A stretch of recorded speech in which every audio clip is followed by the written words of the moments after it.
సికింద్రాబాద్ ముత్యాలమ్మ ఆలయంలో విగ్రహం ధ్వంస ఘటన మరవక ముందుకే శంషాబాద్లో మరో ఆలయంపై దుండగులు దాడి చేశారు. శంషాబాద్ ఎయిర్పోర్ట్ కాలనీలో ఉన్నటువంటి హనుమాన్ ఆలయంపై దుండగులు దాడి చేశారు. ఆలయంలోని నవగ్రహ విగ్రహాలను ధ్వంసం చేశారు. ఇక ఉదయం ఆలయంలోకి పూజారి వెళ్ళి చూడగా విగ్రహాలన్నీ ఈ చెల్లాచెదురుగా పడి ఉన్నాయి. వెంటనే అతడు కాలనీవాసులకు సమాచారం ఇచ్చాడు. కాలనీవాసులు బీజేపీ నాయకులు ఆలయంలోకి వెళ్ళి చూసి ఘటనపై ఆగ్రహం వ్యక్తం చేశారు. నిందితులపై కఠిన చర్యలు తీసుకోవాలంటూ వాళ్ళు డిమాండ్ చేశారు. పోలీసులు ఆలయాలపై దాడులకు తెగబడుతున్న వారిపై కఠిన చర్యలు తీసుకోకపోవడం వల్ల ఇటువంటి ఘటనలు పునరావృతం అవుతున్నాయని వెంటనే వారిపై కఠిన చర్యలు తీసుకోవాలంటూ స్థానికులు ఆందోళనకు దిగారు. ఇక పోలీసులు ఆలయం వద్దకు చేరుకొని ఘటనపై ఆరా తీశారు. ఈ క్రమంలోనే ఒక అనుమానితుడిని అదుపులోకి తీసుకొని విచారణ చేపడుతున్నారు.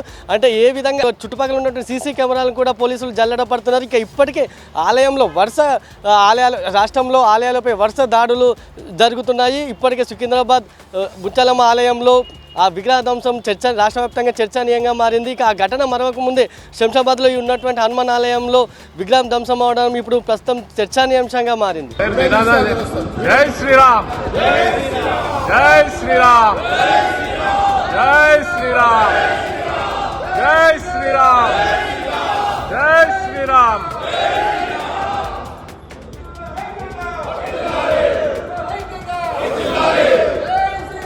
జై శ్రీరామ్, జై హనుమాన్.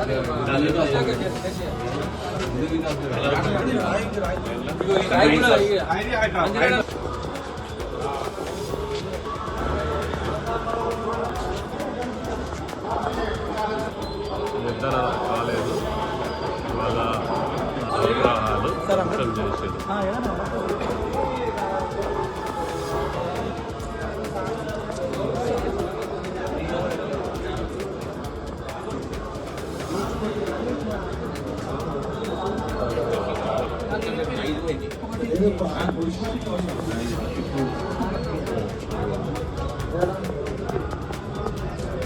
కూర్చోకనా